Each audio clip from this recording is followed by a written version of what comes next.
welcome to the lecture on hybridization.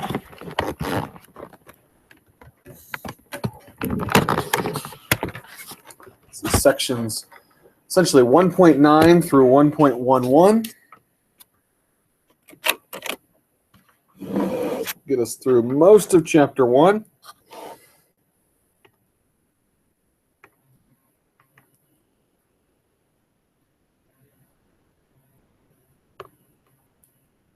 Sections 1.9 through 1.11. Okay, mainly 1.9 is the big one.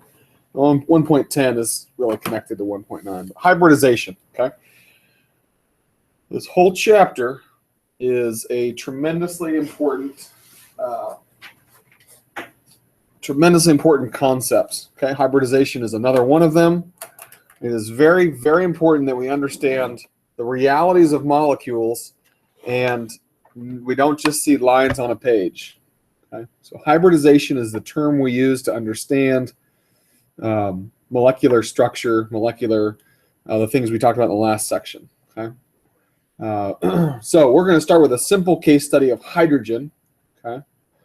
We looked in section 1.1, we introduced this concept of orbitals, and we're going to talk a lot more about orbitals now. So let's look at a simple case study of H2. Hydrogen, not just atomic hydrogen, but molecular hydrogen. Okay, so we have a bond there between two hydrogen atoms. And so let's look at H. Right, hydrogen brings one electron to the table. Again, we're building on Lewis structures and things like that. So H in the 1s1, there's one electron in the 1s. This is referred to as an atomic orbital.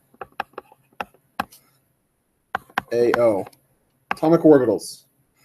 So you have two hydrogen 1s1s, two atomic orbitals, and there's an electron in each. And we represent electrons with these sort of half arrows.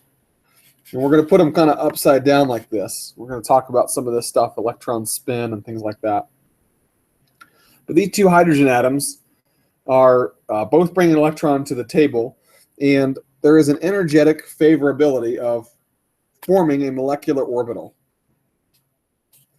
This is, we use the letter sigma. This is a bonding orbital, lower in energy.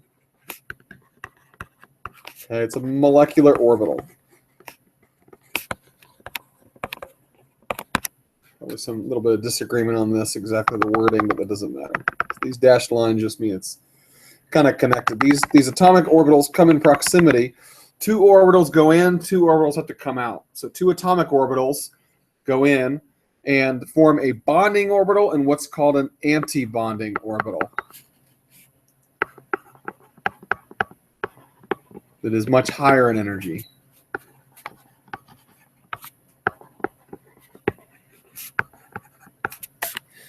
Okay, so the two electrons are going to go in the lower energy orbital. Orbitals can fit two electrons. They're spin opposed. Spin 1/2 and minus 1/2 is what they're called. And these two electrons occupy this bonding orbital, forming a bond. Okay, so this right here is what we mean by that line. Okay, the line between two atoms is a bonding orbital, a sigma orbital. Okay, we're going to use a term called pi orbitals for double bonds. Single bonds are sigma orbitals. Single bonds equal sigma orbitals, or come from sigma orbitals. Okay. The simpler picture is that you have a sphere of electron density, a 1s1, and you have another sphere of electron density, and they come in proximity to form a non-spherical tube of electron density, concentrated electron density, a sigma bond. Okay, it's a bond. Again, we showed this picture earlier.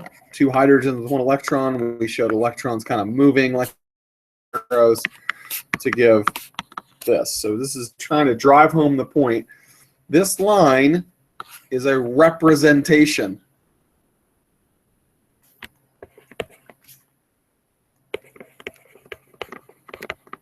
of the sigma bond. Okay, really important. that you know that that line is not just a line, it's a representation of orbitals. Okay?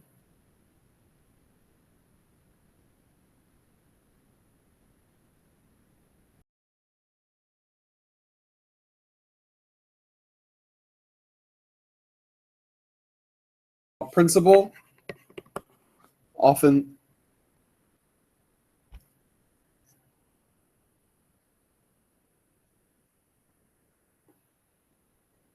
okay, I'm having trouble with the internet connection, so just that's what the in and out is, just so you know.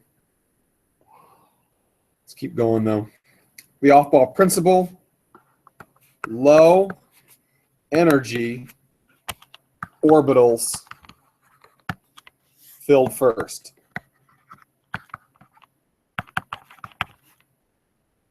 Okay. Off-ball principle, lower energy orbitals filled first. We saw the bonding orbital filled before the anti-bonding orbital. Okay, that'll be consistent. Low energy orbitals filled first. Pauli exclusion principle. Maximum 2 electrons per orbital. Maximum of 2 electrons per orbital. Okay. Finally, Hund's rule.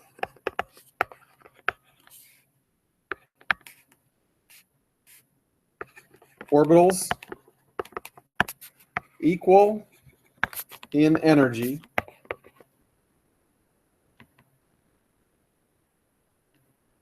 are filled one at a time. Equal in energy orbitals are also called degenerate. Okay, not as in a degenerate, like someone who is disobeying or whatever, but no, that's probably the word you've heard is degenerate, but we mean degenerate. They're equal in energy. Okay, that's just a term you might hear. Orbitals that equal in energy filled one at a time. And we'll kind of see how this plays out. So we looked at hydrogen. Now let's look at methane. What is methane, right? I would give you CH4. You'd put together a Lewis structure that looks like this. Okay, that's a Lewis structure for methane. But let's look at the atomic orbital picture of methane. We have a carbon, we have 4 hydrogens, right? So we got to move beyond the 1s because we got to talk about carbon now.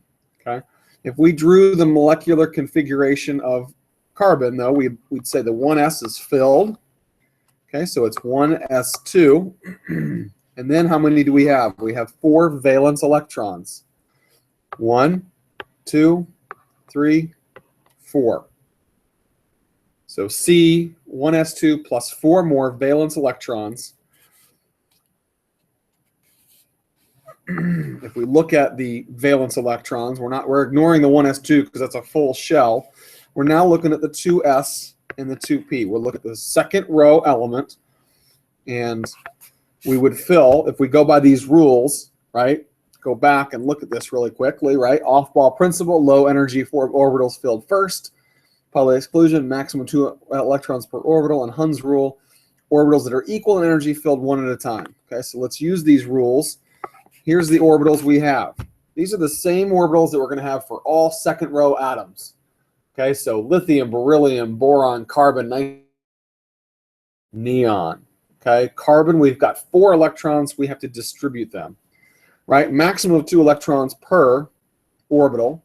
Okay, we have 2 that are going to fill in the lowest energy. Okay.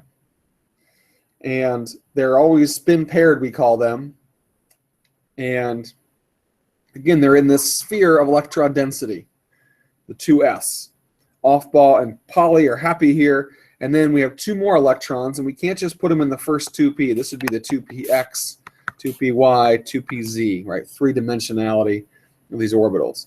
Hund's rule says that we would kind of distribute them like this. 1 in the 2px, 1 in the 2py.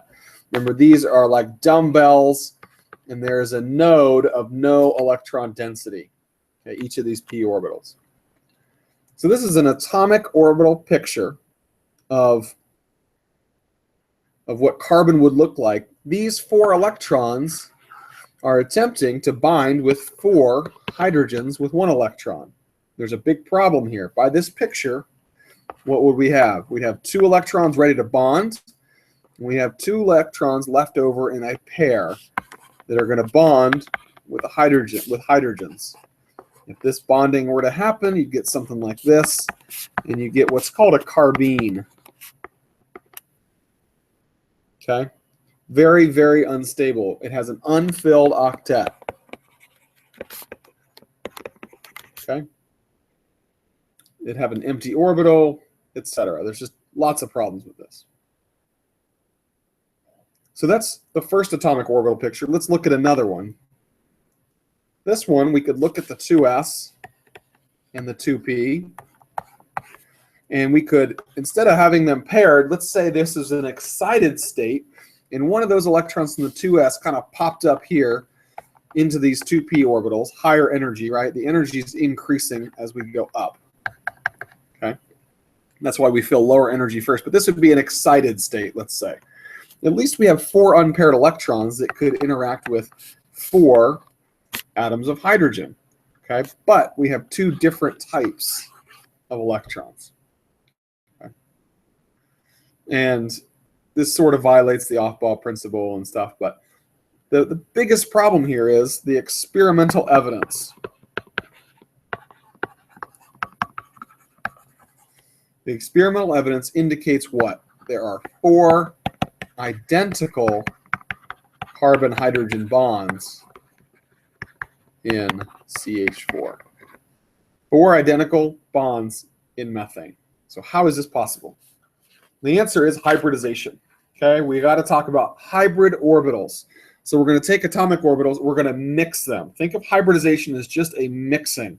Okay, different use of the same word, or different use of the same word with resonance. We talked about resonance hybrids. It's just a mixing of 2 resonance contributors. Okay, and this is just hybridization. This is just mixing of atomic orbitals. Okay, the 2 words have nothing to do with each other other than that. It's just hybrid means mixing. That's all we're talking about. Okay, so hybrid orbitals or hybridization is a mixing of atomic orbitals of carbon and hydrogen and nitrogen and oxygen. These atomic orbitals to do what? To form new hybridized hybridized or mixed molecular orbitals. Hybridized molecular orbitals, MO. Okay?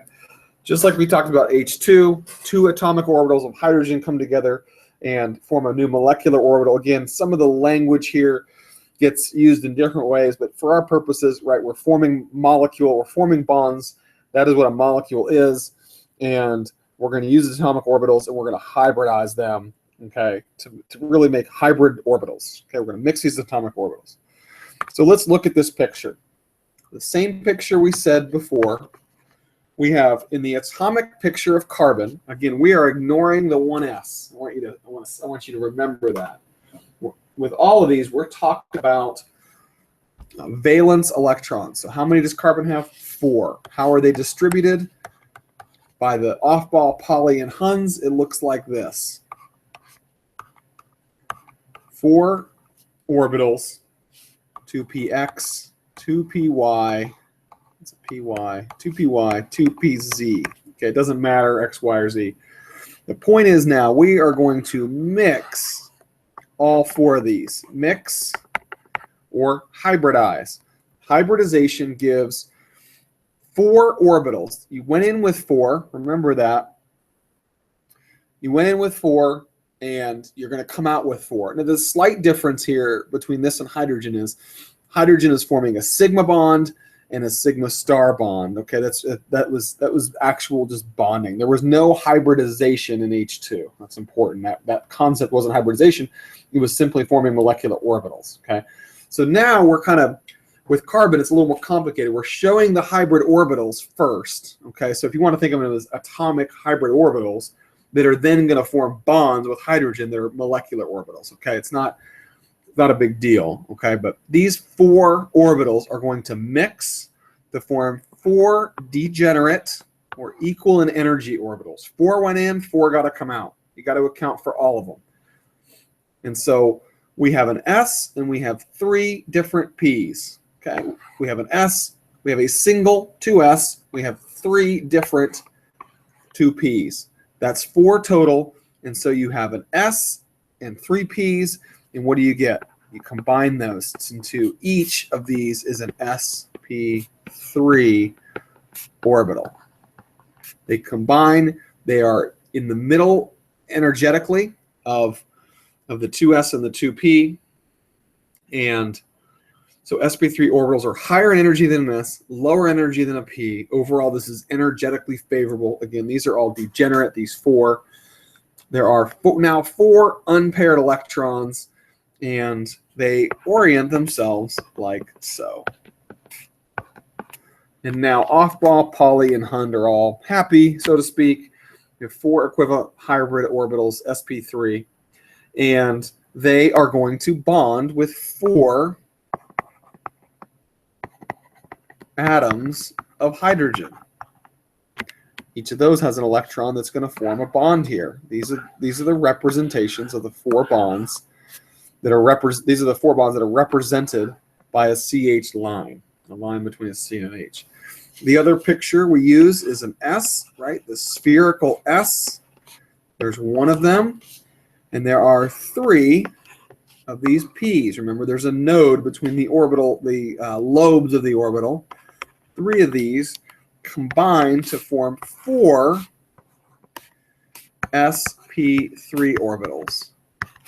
Okay, and back to the bonding and anti-bonding. This is called a bonding lobe, and this is an anti-bonding lobe. Okay, there are 2 lobes to these orbitals. Okay, and how do we see this? CH4, right? We showed the Lewis structure, which looks square planar. We talked about the tetrahedral shape with wedges and dashes. This is very important. This is how we represent this. Those H's right there are actually one in front of the other, the wedges in front. An orbital picture of this is you've got a carbon with 4 equivalent sp3 orbitals oriented in 3 dimensions. Okay, the large lobe we're going to show. We're not going to show the small anti-bonding lobe. We're going to show the large lobe. Okay, this big bonding lobe is going to reach out and interact with a hydrogen. I won't make you draw this. It's just a picture. There's one that's kind of going back. There's one that's kind of coming out front. All these are bound to a hydrogen. Remember, each hydrogen brought an electron. The carbon brought 4 electrons. It owns 4, etc. Formal charge is 0. 4 equivalent CH bonds. CsP3 plus H1s in all 4 cases. Tremendously important concept here.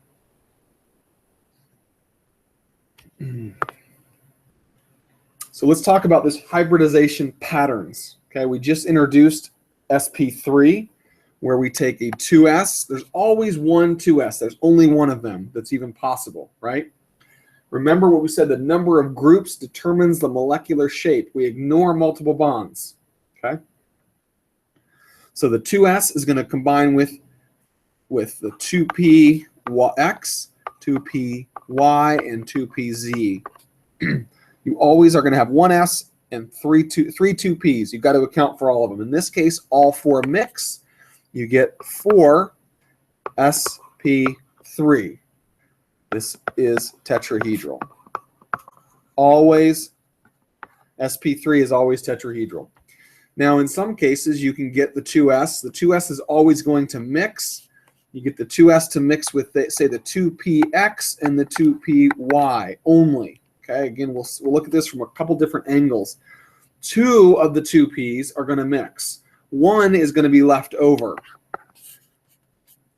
You're going to form 3 sp2 orbitals, and you're going to have the 2pz left over.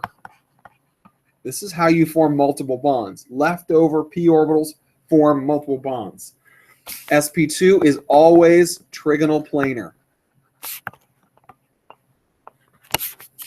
The other option, there's 3 options and 3 options only. The 2s combines with, say, the 2px. And you're going to get 2 sp orbitals. And you could think of that as having a 1 to be consistent. 3 p orbitals went in up here at sp3. 2 p orbitals went in at sp2. Okay, 1 p orbital is coming in here, and you're going to have 2. You're going to have the 2py and the 2pz left over. We're going to see that sp2 are alkenes. They're going to have 1 double bond. sp are going to be alkynes, and they're going to have a triple bond. Okay, we're going to see all this. This is linear. So always sp3 is tetrahedral, sp2 is trigonal planar, sp is linear. We're just going to call it sp, not sp1. Okay. So we looked at sp3 and we showed the atomic orbital picture hybridization. Now let's show sp2 and sp. So this is sp2. Again, the same picture. We have energy going up. We've got the 2s. Sorry. 2s, and we've got 2py and 2pz.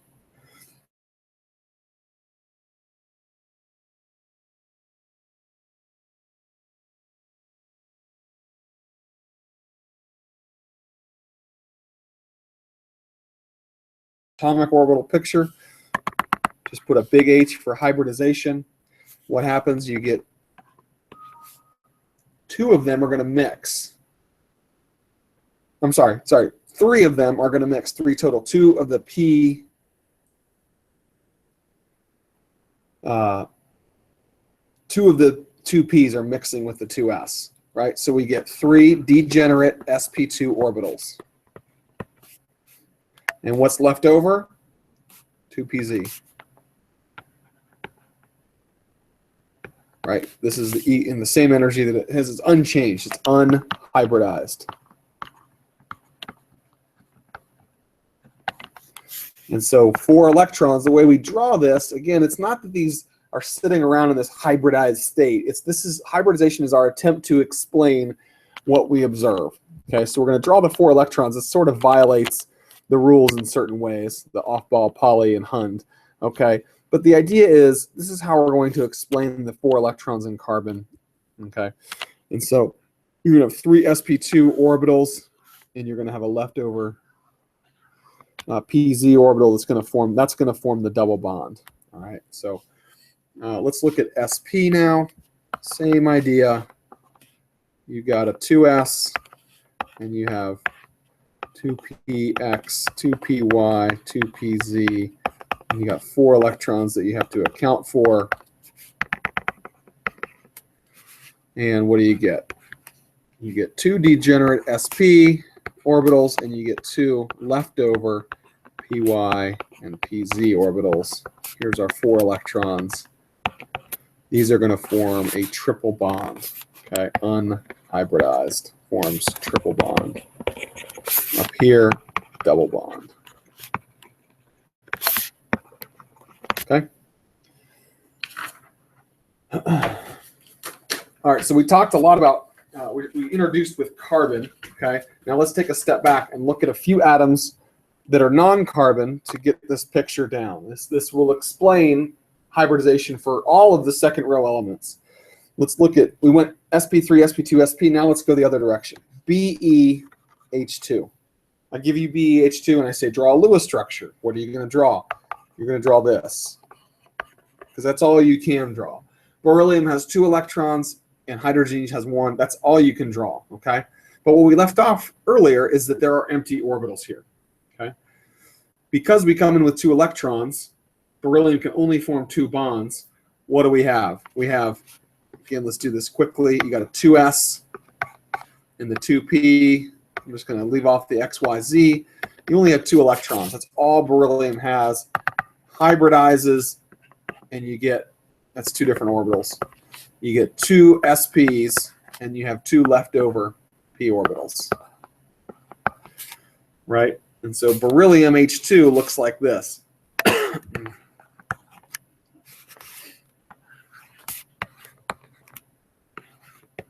what's left over on the beryllium is an empty p orbital that's up and down, and an empty p orbital that's front and back. Okay.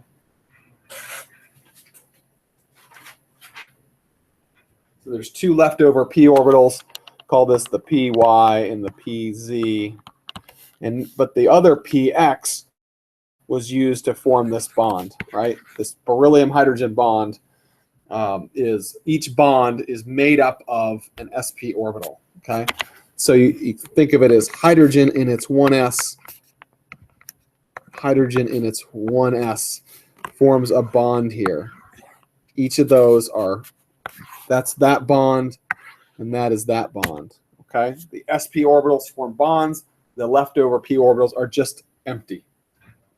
One that we'll look at a lot more, beryllium's a good teaching example. This is linear, right? The one to look at a lot more is boron. If we move across the table one, BH3, I give you this, and you draw this for a Lewis structure. That is a correct Lewis structure, but what we're not taking into account is the empty p orbital. So if we look at the number of the 2s and the 2p's, we have this many electrons to work with, 3, and only 3.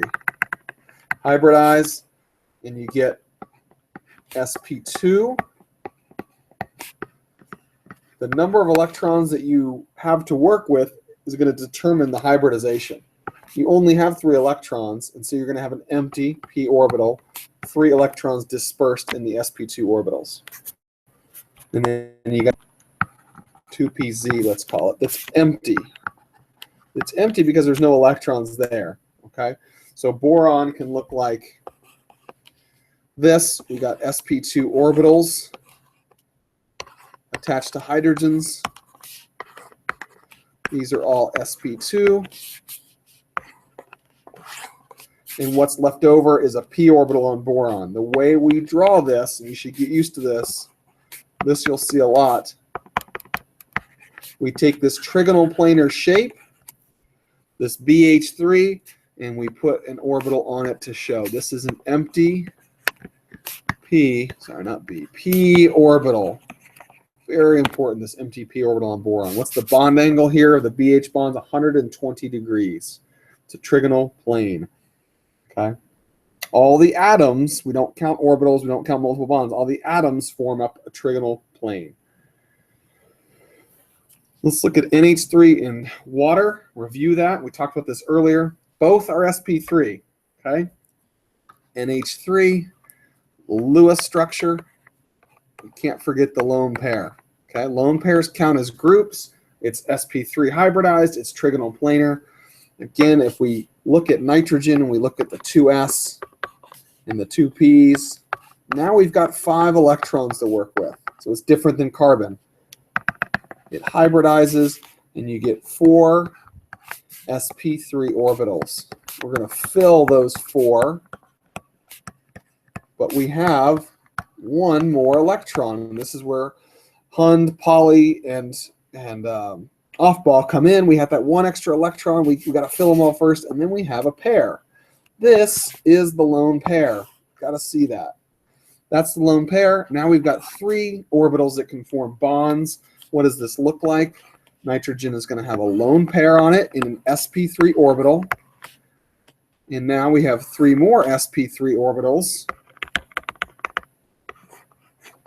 that have an electron each, right? Each one of these sp3 orbitals is one of these electrons. Hydrogen with its 1 electron comes near.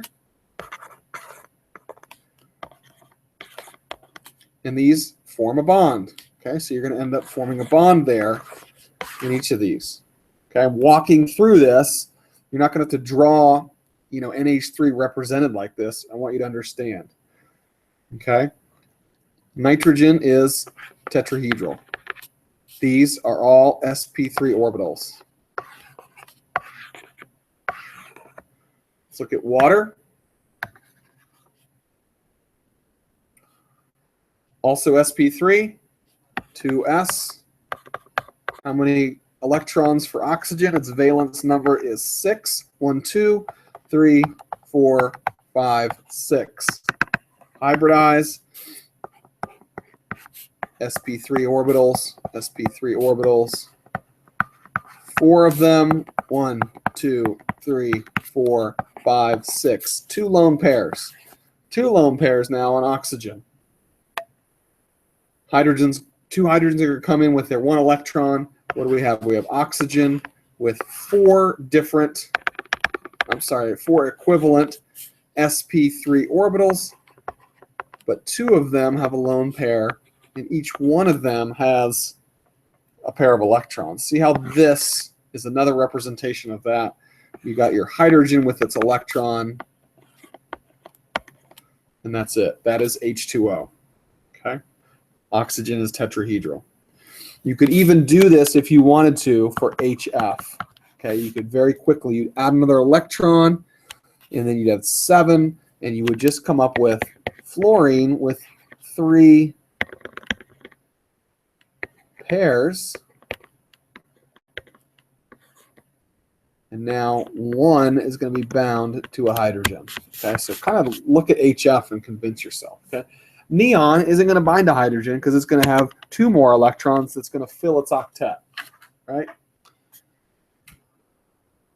Let's break this up. I'm gonna stop the lecture there and break up the hybridization into 2 lectures. So I want to come back and I want to spend a lot of time talking about ethane, ethylene, and acetylene, our ethyne, and that is section 1.10. So we'll combine 1.10 and 1.11.